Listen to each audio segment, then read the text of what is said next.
Today's topic is on financial independence. Now, what we're going to do in this video today is we'll define financial independence, why it's important, and we'll talk about some things that you can do to hopefully achieve it. And we're going to take a look. There's different stages leading up to it and things after it's been achieved. So let's define it. Financial independence is, as I define it, is when your resources are enough to sustain your current lifestyle. Now, there's actually three stages of it, and I'll just put them out here. You've got your basic, you've got your current, and you've got your ideal. Okay, and we're talking about lifestyle here, right? So you can achieve a certain amount of wealth or accumulation, if you will, to sort of meet the basic needs, roof over your head, food, those types of things. Now, chances are, you're currently living something above that. And so, that's another level of financial independence to strive for, but really we're talking about your ideal lifestyle, okay? That sort of movie that you have in your head about what your life looks like when sort of everything's firing on all cylinders. And that doesn't have to mean, staying in 5-star hotels and fancy restaurants and things like that, although it might for you. I don't know. It could be anything. It could be service in the community, philanthropic, a wide variety of options there. But we're talking about, not just the baseline, and we're working, to sort of enhance our lifestyle above the current, which gets us to the ideal. Now, I want to take you through a framework here that really talks about, it'll outline the different stages on how we get to financial independence. So, draw that big enough. So the first stage we have here is accumulation, okay? Now, I'll just make another line here for that last stage. So, when we're born, we're dependent on somebody else. In the early age, we're dependent on our parents, and we're dependent, as we get older, we become more dependent on ourselves. And then we shift to the time of our life where we start to earn income.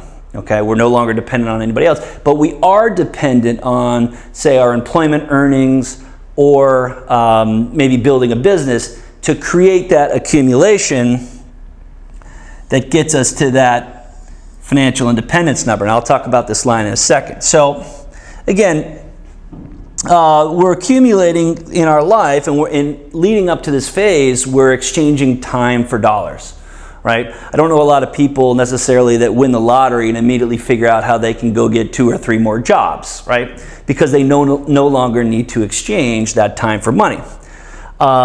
So until we achieve this financial independent number, our accumulation is in a deficit. So we continue working until we get to this certain point.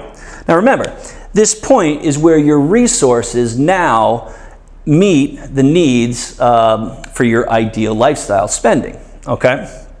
Now, this line, which is our financial independence line, comes up a little bit here because we have inflation. Okay, so the number does go up. All right. Now, when we get to this stage of the game, financial independence, the rules of the game change. We're no longer exchanging time for money, and protecting, from this happening is a primary goal. Okay, so we're protecting the base. We're protecting our financial security, ideally protecting ourselves from making a big mistake and getting us back into this accumulation quadrant, okay? So this is the protection phase, okay? Now, once we achieve financial independence, we still, we don't stop there, right? Money that we have continues to work for us, and there's a point where this money actually is growing in excess of what we're using, okay? Now, this is important. I'll just put here, we have a deficit here, so this is excess. But what's interesting about the excess is if we don't plan around it or think about it, then it's really just wasted opportunity, okay? And what I mean by that is if it's not aligned in the future for one of our values, visions, and goals, then it's really just an asset that's growing, that maybe the government's going to get a bigger part of it than needs to be. Okay, so we've got the excess, we've got our financial independence number, and the increase with inflation. Now, this is where things get interesting, and this line here is what's called our financial transcendence line. All right, this is really the last stop that we have for our money to make an impact on others. All right, and that comes in two forms: family, or our heirs, our legacy, if you will. And the second is what we call social capital. All right, that's the things in the community or philanthropic organizations that are important to us that we want to have an impact with. That's where, you know, this excess comes in. How we do this both in life and at death, how money transfers determines our financial transcendence. So, you know, we don't put an age, and I'll just put here transfer. Okay, so we've got these three sections of financial independence: the accumulation to get us to our number, the protection, where we're protecting ourselves from making a big mistake, as well as protecting the excess so that we have, in the transfer phase, the resources to have a meaningful impact on both our family and social causes. Okay, so let's talk about things that we can do maybe to speed things up. Well, first of all, you can increase your income. You can decrease your expenses. We certainly want to factor in taxes. Have a big component on all of these things at each of these stages. The less we're paying in taxes along the way here, or the more efficient we are with our assets on the accumulation phase, can help us compound faster.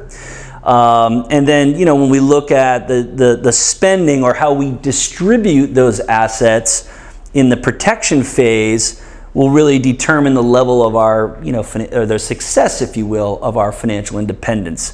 So there's a way to distribute that properly. And then the last stage is the transfer stage. It's very important that the assets that we've worked our entire life to build, to live the life of significance for our ideal lifestyle, they are transferred the way you want them to, in the most efficient manner possible, which can provide the biggest impact. So there's a lot to unpack there. Again, some people, maybe they start a business at a young age and they go from, here to here quickly, and they might be at this point at age 30. Some people might go a traditional route, where they've got a long career at a specific job or industry.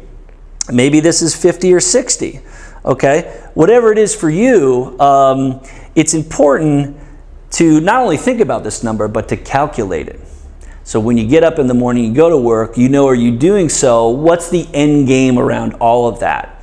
Are you doing that because you choose to, because you have to for a certain set amount of time longer, or because you actually need to? So those are some things. That's the power of calculating what that financial independence number for you. I'll conclude. If you like this video, do me a favor and hit subscribe.